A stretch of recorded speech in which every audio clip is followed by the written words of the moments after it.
아멘. 오늘 시편 123편이 굉장히 짧습니다.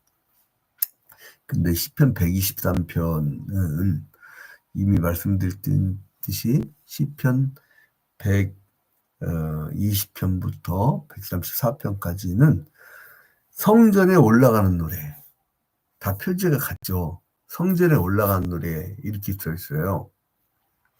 그러니까 뭐냐면 무언가 맺혀 있다가 묶여 있다가 성전에 올라가고 싶어도 못 올라가다가 막 올라갔을 때 그 기쁨을 가지고 부르는 찬양이 아니냐. 그러니까 오늘 이 시편 123편을 이해하려면 느헤미야 2장 19절을 읽어야 좀 상황이 이해가 됩니다. 느헤미야 2장 19절. 느헤미야 2장 19절 상황이 어떤 상황이냐면은 바벨론 포로로 끌려갔다가 남유다가 끌려가죠. 그러다가 이 포로 살이라다가 이 사람들이 70년 만에 이제 돌아와요. 돌아오면서 이제 성전 건축을 하려고 돌아오는데 돌아온 지 사흘 정도 됐어요. 느헤미야가 인도를 했겠죠.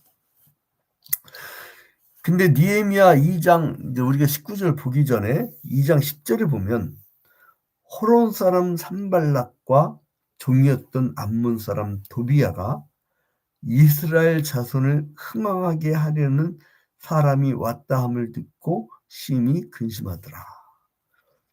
그러니까 이 산발락하고 도비야가 이제 돌아와서 이 사람들이 성전을 재건할까 봐 걱정하는 거예요. 자, 이제 하나님의 나라는 지금 오늘날도 그렇죠. 어떤 한쪽은 어떻게든 교회를 세우려고 그래. 어떤 한쪽은 어떻게든 교회 세워지는 걸 방해하려고 그래. 그 참 신기해요. 뭐 이렇게 막으려고 할까? 근데 그게 냉정히 되겠어요? 마귀가 준 마음이 마귀가. 그냥 생기겠냐고 그런 마음들이. 근데 자기가 마귀 짓을 하고도 마귀 짓을 모르는 거예요.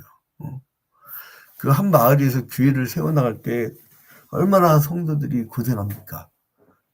목회자들이 얼마나 애를 쓰고 그럽니까? 그런데 거기서 한 마을에서 교회를 세우려는 자와 교회가 세워지는 걸 방해하려는 자들이 얼마나 치열한 그런 어떤 대적이 있습니까? 그러니까 오늘 시편 123편을 읽기 전에 먼저 느헤미야 2장을 읽어보면 이때 이런 상황에서 이런 말씀을 주시는구나 이렇게 이해를 할 수가 있는 거죠. 그러니까 느헤미야 2장 아까 10절에 산발락과 도비야가 이제 성전을 재건하려고 돌아온 이스라엘 백성들에 대해서 막 괜히 누가 시키지 않아서 막 그냥 이 방해를 하고 싶은 거예요. 그래서 느헤미야 2장 19절을 보니까 호론 사람 산발락과 종이었던 암몬 사람 도비야와 아라비아 사람 게셈이 이 말을 듣고 우리를 업신여기고 우리를 비웃어 이르되 너희가 하는 말이 무엇이냐? 너희가 왕을 배반하고자 하느냐? 하기로. 배반한 게 아니라 오히려 칙령을 내려가지고 돌아와서 각자 종교를 갖게 될 수 있는 것이죠. 왜냐하면 바벨론은 중앙집권적이에요. 데려와서 자기들 내부 자기들 중심으로 하는 게 원칙이었지만 페르시아는 즉 바사왕국은 지방자치제였단 말이죠. 그러니까 돌아가게 하는 거예요. 그리고 자기들 자치적인 활동을 하게 하는 거예요. 근데 이제 이때 느헤미야가 그리고 또 다시 포로 생활 돌아왔던 사람들이 하나님 이렇게 우리를 방해하려고 기도하는 자들이 있습니다. 우리에게 은혜를 베풀어 주세요. 이거 어떻게 합니까? 우리를 지켜주세요. 이거예요. 응? 그리고 저자들은 멸시를 하고 또 우리를 이게 조세말을 합니다. 얼마나 힘든지 모르겠어요. 주님 이거예요. 응? 그래서 경건한 기도를 하는 노래가 바로 이겁니다. 자, 그래서 근데 자기들로서는 이기지 못해. 그럴 때 초월자를 찾는 거예요. 그래서 구세주란 거예요. 온 세상에서 초월해 계신 하나님이시기 때문에 뭐든지 가능한 거예요. 응? 만약에 그분이 그러니까 우리와 그냥 이런 수준이라면 할 수가 없는 것이죠. 응? 그러니까 김기동의 귀신론이 왜 그게 이단 사비였냐면 우리 마음속에 마귀가 들었다가 성령이 들었다가 그러니까 무슨 밀고 당기는 여러분 줄다리기는 배등 한 관계일 때 그게 시합이 되는 겁니까? 아니면 월등하게 누가 이길 수밖에 없으면 시합이 될 수 있습니까? 응? 대등하게 보는 거예요, 그게. 귀신 새끼나 하나님이나 똑같이 보는 거예요, 똑같이. 그게 아니라는 거죠. 온 세상에 초월해 계시기 때문에 모든 걸 보시고 뭐든지 하실 수 있는 하나님이란 거예요. 그래서 고통에 지켜서 푸근한 숨으로 사방을 둘러보고 친구와 보호자와 유르자들을 구하지만 아무도 없을 때. 그래서 이렇게 얘기하죠. 가난하고 멸시받는 내가 어디서 피난처를 찾을 것인가. 나는 자신을 변호하기도 부족하며 나의 대적들이 무릿속에서 지혜와 계획이 쓸데없다. 그러므로 오 나의 하나님이시여 내가 주께 나아갑니다. 나의 눈을 주께로 향합니다. 오 하늘에 계신 주님이시여. 이거 누가 얘기한 거하고 비슷하죠? 마틴 루터가 종교개혁 할 때 교황이 엄청난 권력 앞에서 하던 이야기가 비슷한 그러니까 느헤미야 2장 분위기와 시편 123편 분위기와 마틴 루터의 그러니까 마틴 루터는 모든 게 다 성경을 기반으로 한 이야기들이었어요. 그래서 이제 느헤미야 이제 다시 돌아서 2장 12절을 보니까 내 하나님께서 예루살렘을 위하여 무엇을 할 것인지 내 마음에 주신 것을 내가 아무에게도 말하지 아니하고 밤에 일어나 몇몇 사람과 함께 나가세 내가 탄 짐승에는 다른 짐승이 없더라. 얼마나 리더의 고독한 이런 고백입니까? 그러니까 이 시는 포르기가 끝나는 때에 이 포로의 한숨이에요. 포로의 한숨. 돌아왔을 때 포로의 한숨.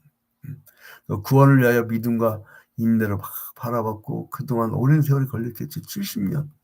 한 기도 제목을 두고 70년이 걸린 거예요. 그 구원의 손길이 가까이 오고 있다는 이유를 알고 있는 거죠. 또 고국으로 돌아올 때 사마리아 사람들이 멸시와 조소를 해요. 오늘 시편 123편 4절에 보니까 안일한 자의 조소와 교만한 자의 멸시가 우리 영혼에 넘치나이다.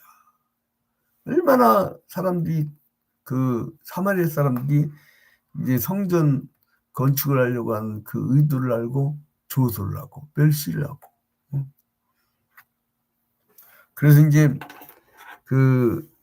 아까 그래서 2장 19절 상황에서 느헤미야 2장 19절 상황에서 이들을 막 멸시하고 그런 거죠. 자, 그래서 이제 이런 분위기를 우리가 시대적 분위기를 이해를 하고 나면 이제 이해가 가요. 1절에 하늘에 계신 주여 내가 눈을 들어 주를 향하나이다. 그러니까 주께 향하는데 왜 주께 향할 수밖에 없느냐? 어디 기댈 데가 없어. 어디 기댈 데가 없어. 줌 눌러주려 할 때 또 금방 또 쓰라고 하려고 때 나가버려. 그 다음에 이제 상전의 손을 바라보는 종들의 눈같이, 여주인의 손을 바라보는 여중의 눈같이, 우리의 눈이 여호와 우리 하나님을 바라보며 우리에게 은혜를 베풀어 주기를 기다리나이다. 그래도 뭘 기다려요? 계속 은혜를 기다려요. 은혜를. 계속 은혜를 기다리는 거예요. 이런 분위기. 그리고 3절에 여호와여 우리에게 은혜를 베푸시고 또 은혜를 베푸소서 심한 멸시가 우리에게 넘치나다. 멸시, 조소 그런 상황이 막 엄습해오는데 내가 어떻게 대처를 못하겠습니까? 초월에 계신 주님께서 능력을 베푸시고 우리에게 은혜를 베풀어 주시옵소서. 그러니까 느헤미야가 이때 성도 건축할 수 있는 상황이에요. 나중에 성벽 건축을 하게 되는데 뭐 할 수 있는 상황이 아니에요. 그러니까 할 수 없으니까 은혜를 구하는 거예요. 할 수 있으면 무슨 그놈의 은혜가 돼요. 할 수 없으니까. 그러니까 인간의 유한함을 깨달을 때 하나님 오히려 기뻐하셔요. 유한하다는 걸 인정하는 거니까. 자, 그래서 하나님께 대한 시인의 소망이 아주 애절하게 표현되어 있어요. 주님, 저렇게 도비야와 산발랏, 우리가 포로로 끌려갔다는데 도비야, 산발랏, 사마리아 사람들이 저렇게 우리를 멸시하고 조소를 합니다. 도대체 이제 우리가 이 성벽과 성전을 어떻게 건축해야 될지를 모르겠습니다. 주님 어떻게 해야 될까요? 은혜를 베푸셔야만이 됩니다. 시인은 이런 어려운 가운데서 어떤 도움도 받을 수 있는 환경이 아닌 거죠. 환경이 딱 보이죠. 근데 낙심해요, 안 해요? 낙심 안 해요. 그게 믿음의 사람이에요. 믿음의 사람은 벌써 입이 달라. 낙심이란 게 없고, 못해란 건 뭐예요? 하나님 못하는 하나님을 믿고 있었던 거예요. 그래서 하나님은 구하라 그러면 주실 것이요. 찾으라 그러면 찾을 것이요. 두드리라 그러면 열릴 것이라. 아주 간단한 원리를 우리에게 말씀하십니다. 그래 이제 이 사람은 처음에는 내가 눈을 듭니다. 그러니까 단수예요, 단수. 맨 처음에 나로부터 출발해요. 나의 감정. 봐봐요. 1절 하늘에 계신 주여 내가 주를 눈을 들어 주께 향하나이다. 누가? 내가. 그러다가 쭉 확대가 돼요. 쭉 확대가 돼요. 어떻게 끝납니까? 4절에 안일한 자의 조소와 교만한 자의 멸시가 우리 영혼에 넘치나이다. 복수로. 우리. 그래서 이제 신앙이요. 어린 나이 신앙일 때는 나의 출세, 나의 자녀, 나의 먹고 사는 거, 이걸 기도하다가 성숙한 신앙이 되면 어떤 신앙이 되냐면 국가와 민족을 위해서 기도하게 되고, 그리고 이제 사회를 위해서, 사회 구원을 위해서, 그리고 또 한국 교회를 위해서 이제 기도의 제목이 커지는 거죠. 그게 이제 신앙의 성장입니다. 뭐 신앙의 성장이라고 해가지고 헌금액서 들고 그런 게 아니고. 자, 그래서 이제 자기가 당한 순간의 감정을 모두 이제 이입을 해가지고 이걸 다 이제 얘기하는데, 그래요. 이게 비법이 나와요. 내가 눈을 들어 주께 하나이다. 방법 하나밖에 없어요. 딱 쳐다보는 거, 초점. 도와주실 분이 누군가를 정확히 알고 딱 그분만 쳐다보는 거예요. 초점. 그러니까 하늘에 계신 주라고 정확한 칭을 써요. 여러분 그러지 않아요? 어떤 사람 전도하다 보면 뭐 하나님이란 이름이나 부처나 마호메트나 원래 하나인데 이 사람들이 이 신들이 그냥 자기 나타나는 형식이 다르지 결국 다 하나야. 이런 범신론적인 그런 얘기들을 가끔 하곤 하죠. 그러면 옆집 어떤 애가 자기한테도 아빠 그래봐. 기분 좋은가. 그리고 지나는데 자기 남편한테 어떤 여자가 왔고, 자기야 그래봐. 그러니까 유일한 호칭이 있다고. 여보, 딸링, 허니, 이거는 유일한 호칭이 있다고. 그거는 그 소속인 사람들만 쓸 수 있는 거예요. 하나님도 마찬가지인 거예요. 내가 양씨지, 내가 박씨입니까? 내가 많이 박진우라고 다녀봐요. 하늘에 계신 아버지가 기분 참 좋으시겠다. 그래서 이제, 그러니까 하늘에 계신 주라고 하는 정확한 호칭. 정확한 호칭이 중요합니다. 신앙도요. 이 정확한 아이덴티티가 있어야 돼요. 자기의 정체성이 없는 사람이 흔들거리는 거예요. 이 집에 가보면 좋고 저 집에 가면 좋고, 그래서요 바람난 산처럼 왔다리 갔다리. 시험 들어서 간 사람들은 또 딴 데서 시험 들어서도 움직여. 또 막 어디 찬양이 좋아서 간 사람들은 이 찬양 막 그냥 무기 찬양 막 쫓아가는데, 어느 날 보니까 더 큰 교회에서 막 거기 그 찬양에 따라다니고 있어. 왔다리 근데 자기 정체성이 없어서 그래요. 불쌍한 거예요. 여러분, 정체성이 있고 자기의 어떤 증거가 확실한 사람들은요, 자기에 대한 자부심 때문에 자기에 대해서 알리려고 합니다. 이 삶의 자세죠. 삶의 자세. 이제 다릅니다. 그래서 이제 하늘에 계신 주여. 호칭이 정확합니다. 그리고 뭐예요? 초점. 눈을 들어 내가 주께 향하나이다. 초점. 고래로부터 눈은요, 마음의 창이라고 불려졌었죠. 그리고 눈은 내가 눈을 돌려가 내 뇌를 볼 수가 없어. 그러니까 내 마음을 담아갖고 보는 거예요. 그러니까 내가 마음이 가야 보는 거예요. 지 아무리 미스 코리아가 옆에 있어도 지가 사랑하는 사람, 보면은 어떻게 저런 사람하고 결혼하려고 할까? 그러는데 맞고 싶은데 완전히 진의양경이야. 완전히 콩깍지 씌워서. 그런 거예요. 근데 이게 마음이 향하는 것과 이 시각은요, 동일합니다. 동일해. 그러니까 뭐냐면, 사회는 어쩔 수 없이 돈이 많고 기득권이 있고 어느 정도 사회를 유지하고 싶은 사람들은 보호사될 수밖에 없어요. 그리고 가난하고 피억압당하고 그런 사람들은 막 그냥 투쟁을 해갖고 자기의 권리를 막 쟁취하고 싶어. 그게 그래서 우파와 좌파는 이 세상 죽는 날까지 있어요. 없어지지 않아요. 죽는 날까지 있을 수가 없어. 그러니까 뭐냐면, 자기가 부자의 눈으로 보면 우파가 되고 가난자 입장으로 보면 좌파가 되는 거예요. 근데 대한민국은 희한한 나라라고 하잖아요. 사상가들이. 우리나라는 희한한 게 뭐냐면, 가난한 사람들이 우파가 많아. 그리고 강남좌파라고 또 이제 잘 사는 사람들이 좌파가 또 많아. 희한한 나라라고 하더라고요. 그러니까 이게 뇌하고 이게 뭐 이렇게 몸이 따로인, 그러니까 뭔가 이 식민지 생활을 많이 했던 사람들의 특징이라고 하는데, 근데 아무튼 간에 눈이 가는 곳이 마음이 가 있는 곳이란 거예요. 그러니까 뭐예요? 세상 사람은 좌우로 보지만 우리 뭐예요? 초월에 계신 하나님을 바라본 눈이에요. 그래서 이게 우리의 눈은 굉장히 보편 시각입니다. 보편적 시각. 그래서 성도들이 복이 있다는 거예요. 그래서 은혜가 크다는 거예요. 여기서 얻는 은혜는 조그맣지만 하늘에서 오는 은혜는 초월적인 은혜이기 때문에 어마어마한 은혜라는 거, 어마어마한 은혜. 응? 땅에 도와줄 일은 아무도 없지만은, 이렇게 느헤미야가 도와줄 일은 아무도 없지만 눈을 하늘 향해서 올릴 때에 이제 하나님께서 채우신다는 거예요. 그래서 여러분, 하나님을 의지하는 자가 됩시다. 그러면 하나님이 긍휼히 여겨주십니다. 그리고 하나님께서는 은혜를 베풀어 주십니다. 자, 이제 결론을 맺도록 하겠습니다. 이제 여기 사정상 길게 할 수도 없고, 자, 하나님의 긍휼하심은 인간의 구원과 직접적 관계가 있는데요.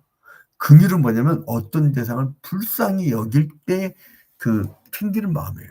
그러니까 우리가 유한하고 내가 할 수 없고 내가 답답하고, 주님 내가 어떻게 할 수가 없으니까 주님이 도와주셔야 됩니다. 계속 뭐를 하고 있어요? 3절 봐봐요. 여호와여 우리에게 은혜를 베푸시고 또 은혜를 베푸소서.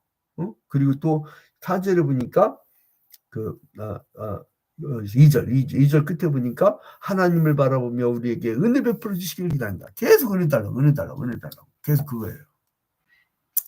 그러니까 이 세상에서는 은혜 줄 존재가 없다는 거예요.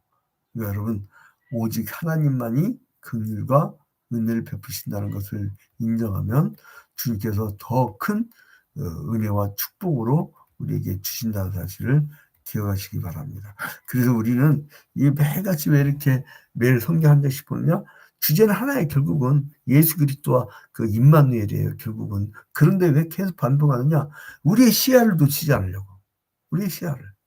흩어져졌던 어제의 하루 종일 삶에서 우리의 시야를 놓치지 않으려고. 자, 그래서 하나님의 은혜와 능력이 항상 우리를 향하고 있기 때문에 구하세요. 그러면 풍성한 은혜로 전혀 생각지 못한, 인간이 할 수 없는 그런 은혜와 축복을 주실 줄로 믿습니다. 오늘도 이렇게 산발락과 도비아 같이 그 사마리아인들 같은 존재들이 이제 계속 방해를 하는 그런 하루가 될 것입니다. 하나님을 섬기려고 애쓸 때에 하나님을 알지 못하는 사람들이 멸시와 그리고 또한 조소를 보내죠. 그때에 그 이건 뭐 어쩔 수 없는 그 마치 서양 문화사가 헤브라이즘과 헬레니즘이 계속 실줄 날줄을 이렇게 이어주는 것처럼 이제 우리는 오히려 그런 이 막 좌우 이렇게 막, 그러니까 바울사도 그러잖아요. 좌나 우로로 치우치지 말고 그러잖아요. 표대를 향하여. 그러니까 여러분 오늘 그 하나님을 향한 믿음을 잃었으면 다시 되찾고 정신 똑바로 차리고 주님만 쳐다보는 이러한 시간이 되기를 주님 이름으로 축원드립니다. 우리 다 같이 주기도문을 하고